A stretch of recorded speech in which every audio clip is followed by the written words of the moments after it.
Provavelmente você já sabe que um professor de Kung Fu que tem sua própria escola é chamado de Shifu.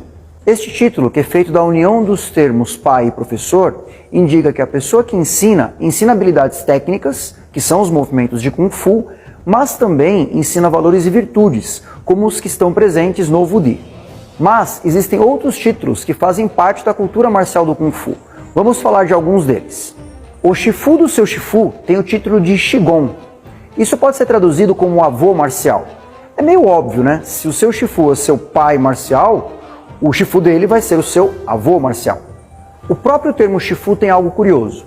Se a chefe de uma família marcial for uma mulher, qual será o título dela? Permanece sendo Shifu ou há um termo específico para uma mulher líder de família marcial?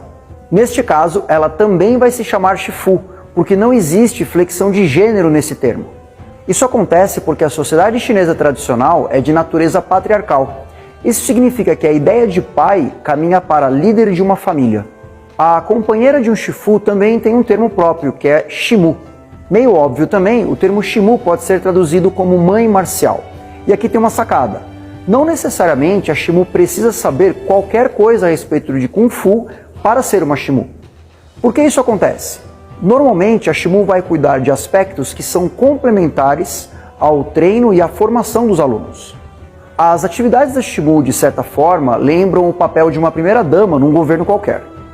Agora fica mais complicado. E se uma Shifu ou um Shifu tem um companheiro, como fica? Ele também tem um título que é o de Shijion, que significa algo como companheiro-professor, e tem as mesmas funções da Shimu. O papel do Shijion seria mais ou menos o papel do primeiro cavalheiro. Para fechar, vamos falar do termo Lao She. Lao She significa professor ou instrutor, e alguém que passa exclusivamente habilidades técnicas. Por exemplo, um professor de matemática pode ser chamado de Lao She. Um instrutor ou professor de Kung Fu que ainda não tem a sua própria escola é um Lao She.